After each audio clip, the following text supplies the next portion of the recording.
நாயகன் திரைப்படத்திற்கு மறு வெளியீட்டிற்கு தடை விதிக்க உயர்நீதிமன்றம் மறுப்பு தெரிவித்திருக்கிறது. நாம் அண்மை செய்தியாக பார்த்து வருகிறோம். விவரங்களை வழங்க இணைகிறார் செய்தியாளர் சுரேஷ். வணக்கம் சுரேஷ், செய்தி தொடர்பான விவரங்களை பதிவு பண்ணுங்க. வணக்கம்.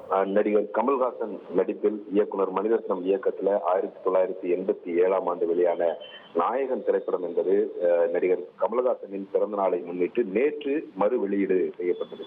இந்த நிலையில படத்தினுடைய வெளியீட்டு உரிமையை தங்கள் வசம் இருப்பதால் இந்த படத்தை மறு வெளியீடு செய்வதற்கு தடை விதிக்க வேண்டும் என்ற கோரிக்கையுடன் எஸ்ஆர் பிலிம்ஸ் ஃபேக்டரிஸ் நிறுவனத்தின் சார்பில் அதனுடைய உரிமையாளர் எஸ்ஆர் ராஜன் என்பவர் உயர்நீதிமன்றத்தில் வழக்கு தாக்கல் செய்திருந்தார்.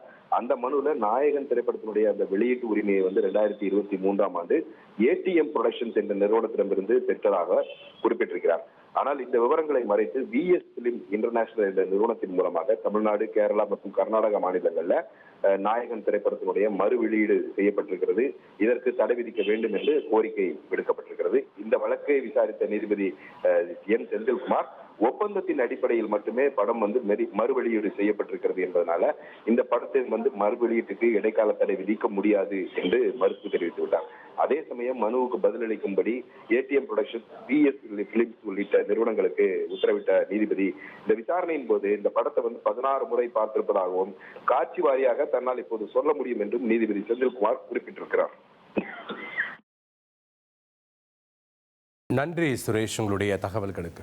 1,24,00,000 மனங்களை வென்ற தந்தி டிவி யூடியூப் சேனல். தவிர்க்க முடியாத தம்ப்நெயில்ஸ், கலக்கலான கான்டென்ட்ஸ்.